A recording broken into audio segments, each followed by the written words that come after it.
The Los Angeles Chargers are staring down what might be their most crucial game of the 2024 season. At 8-4, they're finally looking like the powerhouse, but Week 14 could either cement their playoff hopes or throw everything into chaos. Sunday Night Football at Arrowhead Stadium, Chargers versus Chiefs, a game that could completely reshape the AFC playoff picture.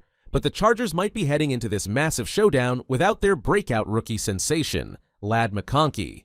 The kid who's been absolutely terrorizing defenses this season with 815 receiving yards is suddenly questionable with both knee and shoulder injuries.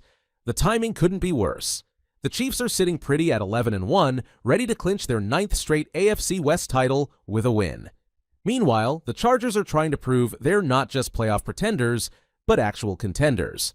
And trust me, we've got a lot to unpack about why this Sunday night matchup could change everything. Let's break down exactly where the Chargers stand right now. What's up, buddies? Welcome back. If you are new here, make sure you hit the subscribe button. We cover all AFC West news here on this channel.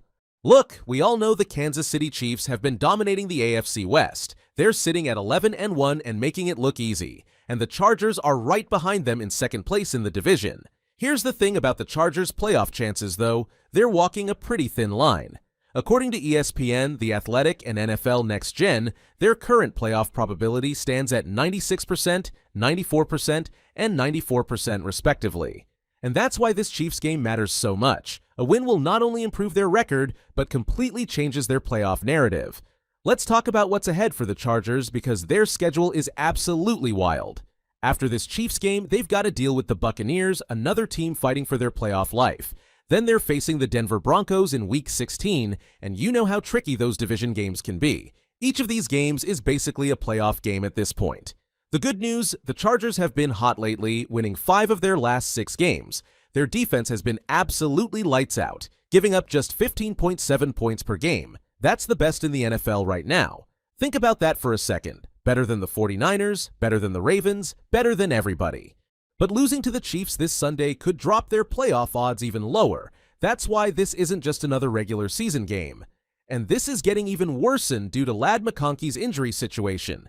This rookie has been an absolute revelation for the Chargers, but right now he's dealing with both knee and shoulder problems.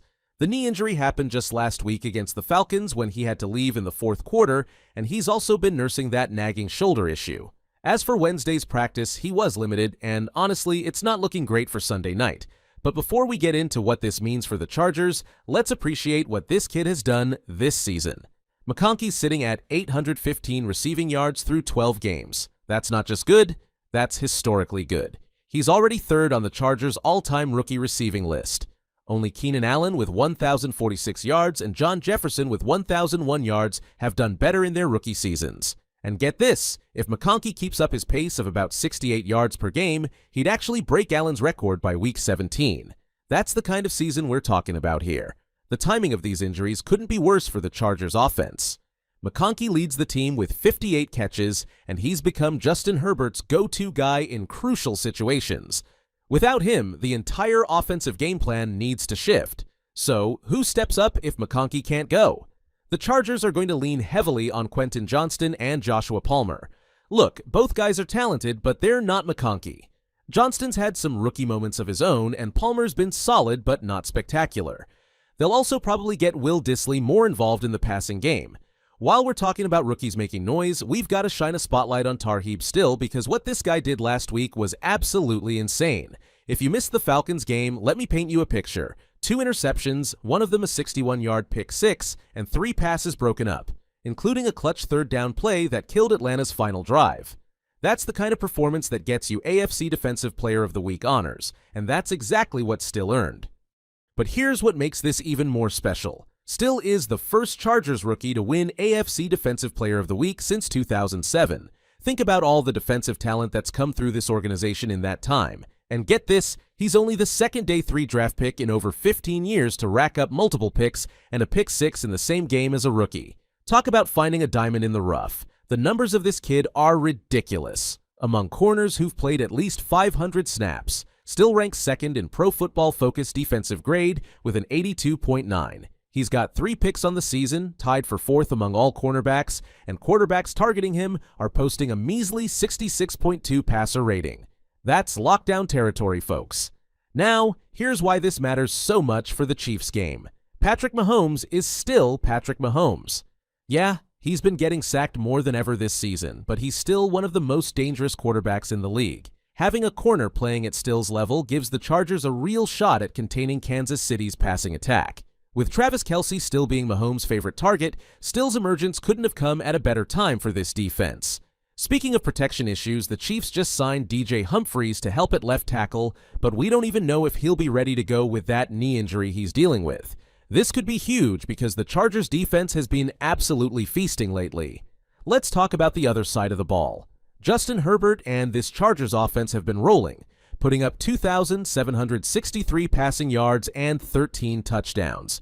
Even with the question mark around McConkey, they've got weapons.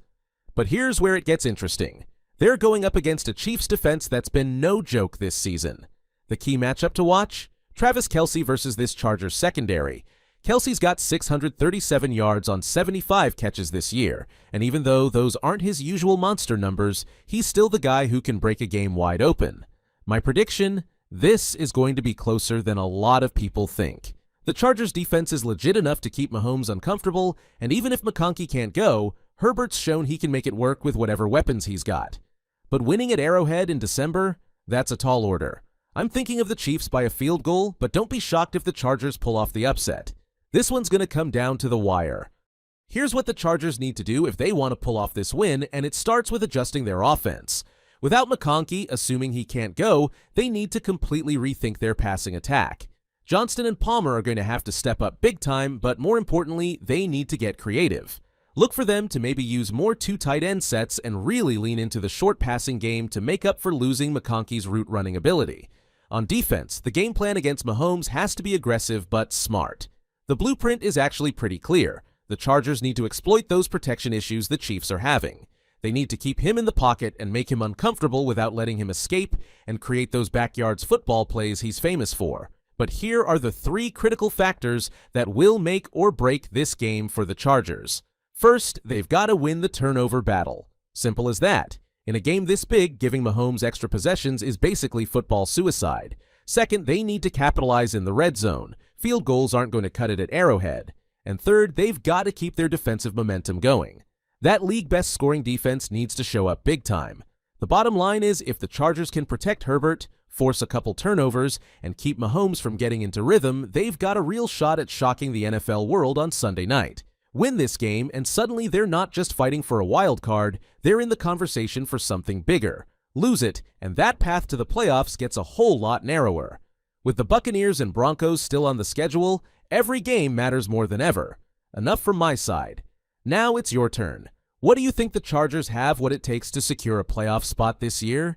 What's your prediction for the Chargers versus Chiefs game? And who do you think will have the biggest impact on the game? Herbert, Kelce, or someone else? Can the Chargers offense keep rolling even if McConkey doesn't play? Drop your thoughts in the comments section. If you've enjoyed this breakdown, make sure you hit that subscribe button because next week, we're diving deep into the aftermath of this game and what it means for both teams going forward.